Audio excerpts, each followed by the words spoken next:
Shalom, jumpa lagi dengan saya yang membawa Anda untuk berpikir karena berpikir itu sehat. Paus adalah Allah di bumi. Karena ketika konten saya yang menyatakan bahwa Paus bukanlah pemimpin umat Kristen, itu banyak sekali yang tidak setuju. Banyak sekali yang protes. Lalu saya berpikir kenapa mereka semuanya protes tidak setuju. Akhirnya saya selidikilah Alkitab. Maka saya kaget juga, ternyata benar. Paus itu adalah Allah di bumi. Anda mau tahu alasannya? Ini buktinya. 1. Paus adalah Bapa Suci. Lalu saya selidiki di Alkitab. Ketemulah di Yohanes 17 ayat 11, itu ketika Yesus berdoa untuk murid-muridnya, Yesus berkata begini, Bapa yang kudus, Bapa yang kudus yang Allah di sorga. Oke, berarti klop. Paus adalah Bapa Suci, Allah adalah Bapa yang kudus. Itu yang pertama. Lalu yang kedua, Paus adalah tata suci. Lalu saya selidiki lagi. Lalu ketemulah di Wahyu itu. Di Wahyu 4 ayat 5, Wahyu 5 ayat 6, Wahyu 7 ayat 10, Wahyu 7 ayat 11, Wahyu 7 ayat 15, Wahyu 16 ayat 17, Wahyu 19 ayat 4. Itu semua berbicara tentang tahta dari kitab Wahyu. Nah, kitab Wahyu itu kan merujuk ke sorga, ke tempat yang suci. Jadi di sana ada penyebutan tahta Allah. Tahta berarti kan suci. Lalu saya lihat Paus adalah tata suci. Oh, pantes ketika saya mengatakan bahwa Paus itu bukanlah pemimpin umat Kristen, pantesan banyak yang protes.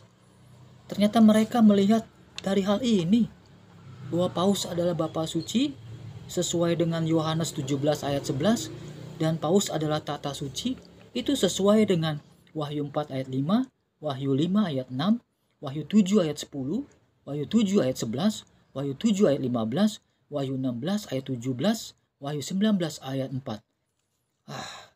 Berarti saya yang salah. Mereka yang benar semua. Jadi saya mohon maaf ya kalau saya salah.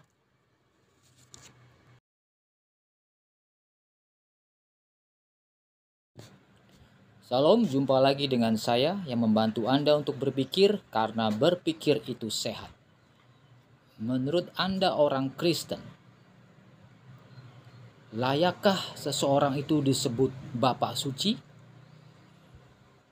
Pantaskah seseorang itu diberi gelar orang kudus oleh suatu organisasi?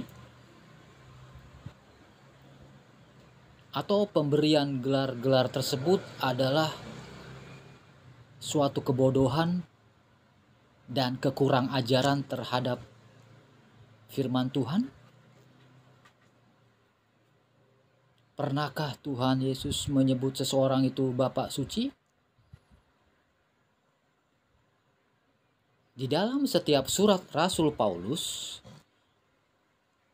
yang ditujukan kepada jemaat-jemaat, Paulus selalu menulis dalam surat pembukaannya yaitu kepada orang-orang kudus, yaitu orang-orang yang percaya kepada Yesus sebagai Tuhan dan Juru Selamatnya, maka Paulus menamainya adalah orang-orang kudus.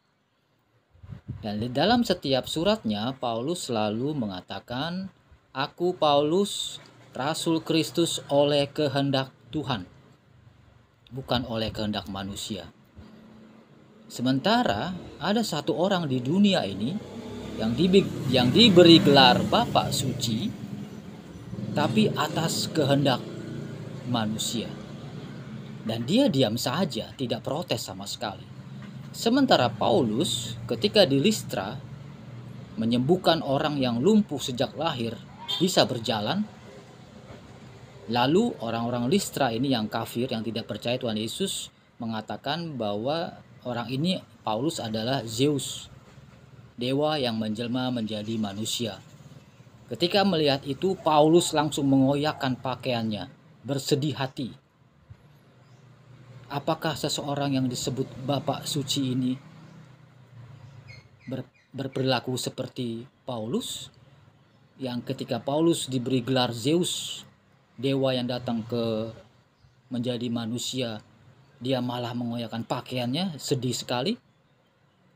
Sementara yang diberi gelar Bapak Suci malah menikmati pemberian gelar tersebut. Jadi tidak ada istilah Bapak Suci di dalam kamus firman Tuhan.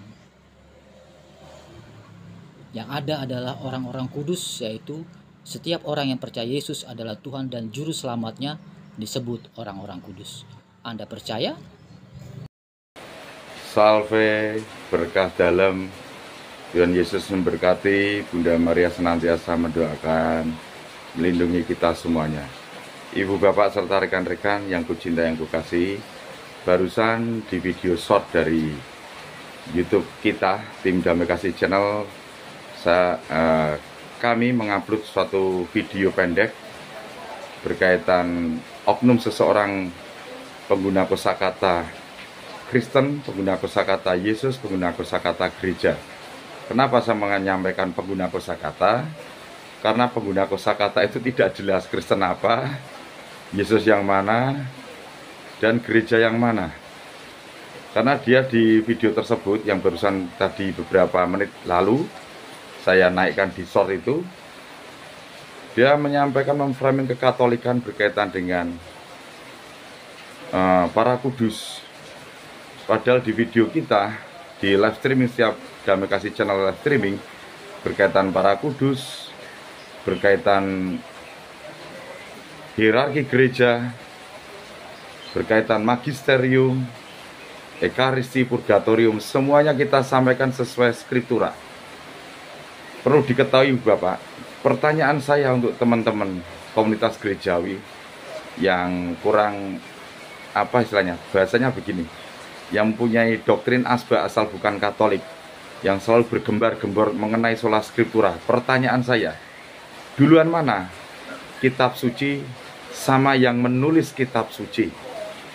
Itu pertanyaan saya pertama, coba dijawab dari teman-teman komunitas gerejawi atau protestantisme, Calvinis, dan lain-lain sebagainya. Duluan mana sih? Skriptura kitab suci atau yang menulis kitab suci? Ayo, kalau Anda sola skriptura tolong jawab di kolom komentar ya. Saya tunggu semuanya. Salve, berkah dalam. Tuhan Yesus memberkati. Bunda Maria mendoakan dan melindungi kita semuanya. Amin.